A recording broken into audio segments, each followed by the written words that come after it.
Ani kanan jedhu waa'ee raajii maalitti beekta giiftii koo maal adara waaqayyooti. Waa'ee raajii masara siin jechaan jiru silatiin biit min taaqaalle shawunaanchi. Waan mana kee keessa hin jirre maaliif haasofta waa'ee warra raajii fudhannetu waa'ee raajii gadi ba'ee haasaa adara waaqayyooti. Keessanuu viidiyoo kana kan argitan nama kana biraatiin akka nageessan ammas kabajaanan hunduma keessan sin gaafadha. Egaa maaliif jennaan waa'ee raajii sin maal beektu jedhe jechuudha. Egaa obboleetti keenya tokko maal beektaa ati daa'ima waa'ee raajii maal beektaa mana kee qulqulleeffadhu jedheetu obboleetti keenya yoo ceephaa'u argina jechuudha. Egaa raajii jechuun maal inni mul'atarra isaan nutti odeessanii abjuu isaan nutti odeessanii ebelu akkas taata ebelu kana sii kenname ebelu kana taata makiinaa argatta si dhukkuba keerra fayyita bilisa baatetta isa isaan jedhan kun raajiidhaan no raajii jechuun kana miti. Raajii yookiin timbiit inni jedhamu maal jechuudha? Hiikoo jechuudha. Maal hiikama? Waa'ee dubbii waaqayyoo yoo kaasni waa'ee dubbii waaqayyoo sana sirriitti ibsanii barsiisuu jechuudha. Raajii fakkeenyaaf mul'ata kan himu inni waldicha ni cimsaadha.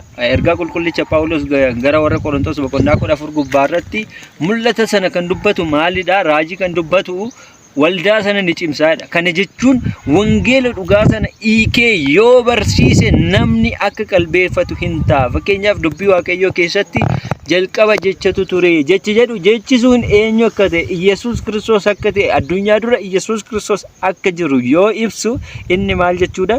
Hiikoo jechuudha. Kanaafuu timbiit ማለት ትርጉም ነው ሌላ ምንም የለውም ማለት ነው። Kanaafuu mul'ata raajii inni jennu gabaabumatti maal inni hiikoodha jechuudha. Kanaafuu raajiin isin raajjan kun raajiin immoo kakuu haaraatti gonkumayyuu hin jiru. Maaliif jennaani kaleessa raajonni isaan kaleessa misirroon keenya Kiristoos akka dhalatuuf raajani.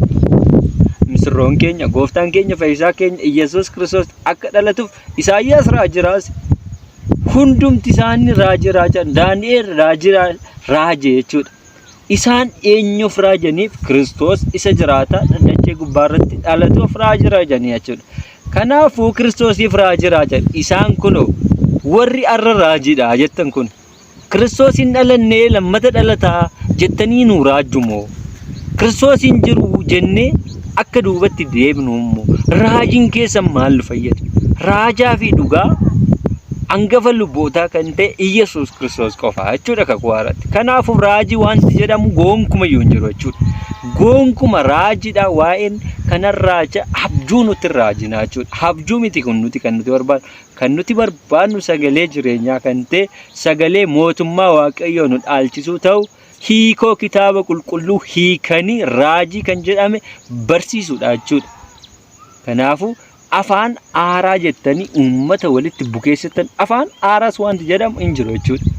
Ergaa qulqullicha Phaawulos gara warra Qorontos boqonnaa 14 dubbisa. Lissaan innumti jedhu mataa isaatiin qooqa aaraa miti jechuudha. Qooqa ani afaan Oromoon dubbadha yoo ta'e caalaan immoo Amaariffa dubbata yoo ta'e tolaan immoo Ingiliffa dubbata yoo ta'e ani afaan Oromoo hin beeku taanaan caalaan Amaariffa beeka taanaan Amaariffaan yoo dubbate inni lissaanii jedhama jechuudha. Kanaan ala afaan aaraa wanti jedhamu gonkumallee hin jiru jechuudha. Afaan aaraa hin jiru jechuudha. Isumayyuu hiikii barsiisidha.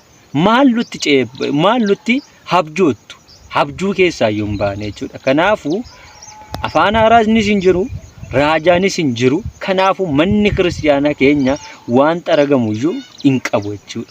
Kan xaragamuu qabu kan qulqullaa'uu qabu mana keessanii jechuudha. Maaliif raajii jettanii kan fiddan gooftaan keenya fayyisaan keenya Iyesuus Kiristoos aduun hin dukkanaa'a guyyaan hin ifa jettaniitu haasoftu. Inni immoo Yoonaasiin alatti mallattoo wanti jedhamu dhaloota kanarratti hin jiru. Kanaafuu raajiinis hin jiru afaan aaraanis hin jiru. Afaan aaraas raajis manni keessan isaan hin qulqulloofne waan ta'eef manuma keessan san afaan kanaa fi mul'ata kanarraa qulqulleessa. Uummata habjuu itti naasayina. Uummanni sagalee waaqayyoo bichaa barbaada. Mootummaa waaqayyoo akkamitti akka dhaaluu qabu barsiisaa malee waa'ee jireenya namaatiin namoota qabdanii hin hidhiina jechuudha. Kanaafuu lissaaንም የለም ትንቢትም የለም።